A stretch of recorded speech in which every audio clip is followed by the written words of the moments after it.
All right, let's talk about one of the smallest, but honestly one of the most powerful words in the English language, the. It seems so simple, but getting this word right is one of the biggest keys to sounding truly natural. We're going to get to the bottom of the simple rule that makes all the difference. So, let's kick things off with a sentence that every single one of us has probably thought or maybe even said out loud. It's a universal truth that just sounds right. Life is complicated. Yep, simple, direct. It feels totally correct, doesn't it? We immediately get what it means. We're talking about the whole, general, messy experience of being alive. But now, check this out. The life is complicated. All of a sudden, that feels clunky, a little awkward, just wrong. It kind of makes you stop and ask, wait, which life are you talking about? And that question, right there, that's the key to this whole puzzle. You see, the secret is this super simple but really powerful rule that native speakers use all the time without even thinking about it. We can call it the which one test, and I promise it's going to change how you look at this word forever. The test is incredibly easy. You just have to ask yourself, does the listener know exactly which one I'm talking about? If the answer is a definite yes, then you use the. If it's no, well, then you either use a or an for a single thing or nothing at all when you're speaking generally. Think about it like this. You're at the dinner table. You'd say, could you pass the salt? Because there's one specific salt shaker right there. Everyone at the table knows which one you mean. But on your shopping list, you just write salt. You aren't thinking about a specific bag on the shelf yet. You just need the general substance. And it works the exact same way for plurals. If I ask my roommate, have you fed the dogs? I'm obviously talking about our dogs, the specific pets living in our house. But if someone says she's afraid of dogs, they're not talking about our two specific pets. They mean dogs in general, the entire category of animal. No the needed. And this is where we really start to see the big pattern, especially when we talk about large categories or abstract ideas.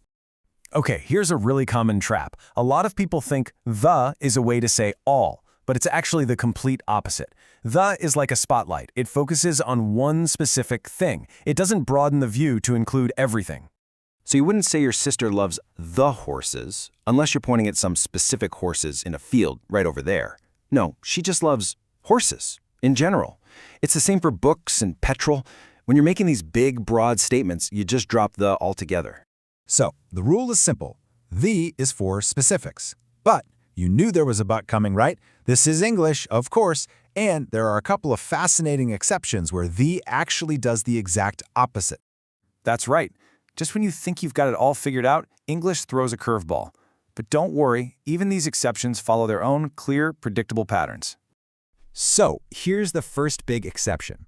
If you take the and put it in front of an adjective describing people, it magically refers to the entire group. So the rich means all rich people. The unemployed means all unemployed people. And a key thing to remember is that this new phrase is always plural. So in this sentence, the blind isn't talking about one specific blind person. It's talking about the entire community of people who are blind. It's a really efficient little shortcut. All right, the second major exception shows up when we're talking about scientific inventions and musical instruments. In these cases, using the with a single noun actually stands in for the entire class of that thing. Exactly. This sentence isn't about your personal iPhone or that one old phone on the wall. It's about the invention of the telephone as a general concept, as a technology that changed society. It's the same reason we say, she plays the violin. Okay, so now that we've got the main rule and its biggest exceptions under our belt, we can finally go back to our original question and solve this mystery of life versus the life once and for all. And here we go.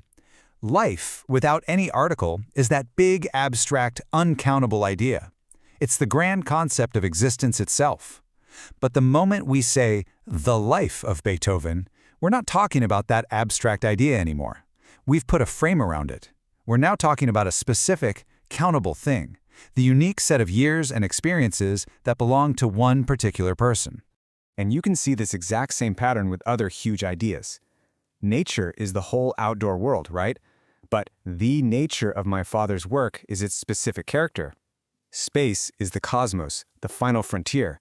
But the space at the bottom of the page is just one clearly defined little area.